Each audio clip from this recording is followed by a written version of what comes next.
ഒരു ടെക്സ്റ്റൈൽ ഷോപ്പിൽ വലിയൊരു ഷോപ്പാണെന്ന് കരുതുക. ഒരു 50 100 പേർ വർക്ക് ചെയ്യുന്ന വലിയൊരു ടെക്സ്റ്റൈൽ ഷോപ്പാണെന്ന് കരുതുക. അത്തരത്തിലുള്ള ഒരു ടെക്സ്റ്റൈൽ ഷോപ്പിൽ ഏതൊക്കെ തരത്തിലുള്ള GST ഇൻപുട്ടുകൾ എടുക്കുവാൻ സാധിക്കും? ഇത്തരത്തിലുള്ള ഷോപ്പിൽ അവിടെ പർച്ചേസ് ചെയ്യുന്ന എല്ലാ മെറ്റീരിയൽസിൻ്റെയും ഇൻപുട്ട് ക്ലെയിം ചെയ്യാൻ സാധിക്കുമോ? നിങ്ങൾ അവിടെ സെല്ല് ചെയ്യുന്ന എല്ലാ പ്രോഡക്റ്റിനും GST ഉണ്ടെങ്കിൽ, അതായത് ഒരു ഔട്ട്പുട്ട് ടാക്സ് ഉള്ള എല്ലാ പ്രോഡക്റ്റിൻ്റെയും കംപ്ലീറ്റ് ഇൻപുട്ട് നമുക്ക് ക്ലെയിം ചെയ്യാൻ സാധിക്കും.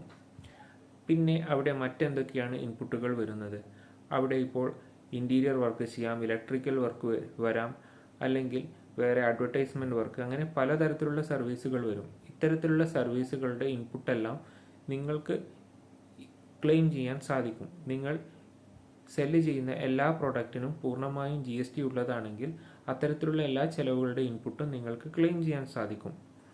ഇനി ഏതൊക്കെ ഇൻപുട്ട് ക്ലെയിം ചെയ്യാൻ സാധിക്കില്ല എന്ന് ചോദിച്ചാൽ, നിങ്ങൾ ബാങ്കിങ് സർവീസ്, അതുപോലെ ഫിനാൻഷ്യൽ സർവീസും മറ്റു സ്ഥാപനങ്ങളിൽ നിന്നും, ഫിനാൻഷ്യൽ കമ്പനീസിൽ നിന്നും സ്വീകരിക്കുന്നുണ്ടാകും.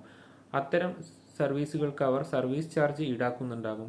ആ സർവീസ് ചാർജിൻ്റെ ഇൻപുട്ട് നിങ്ങൾക്ക് ക്ലെയിം ചെയ്യാൻ സാധിക്കില്ല. ഇനി മറ്റൊരു ഇൻപുട്ട് എന്ന് പറയുന്നത്, നിങ്ങളുടെ സ്ഥാപനത്തിൽ നിങ്ങൾ സ്റ്റാഫിനെ കൊണ്ടുവരാൻ ഒരു ബസ് ഉപയോഗിക്കുന്നുണ്ടെന്ന് കരുതുക.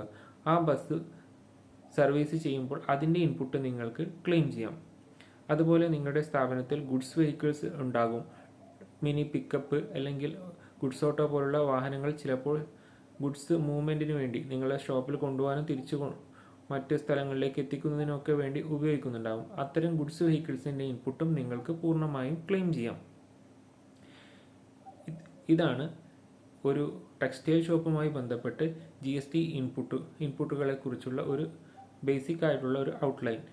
കൂടുതൽ ഇതുപോലുള്ള GST റിലേറ്റഡ് വീഡിയോസിനും മാർക്കറ്റിംഗ് റിലേറ്റഡ് വീഡിയോസിനും ഈ ചാനൽ സബ്സ്ക്രൈബ് ചെയ്യൂ. Thanks for watching.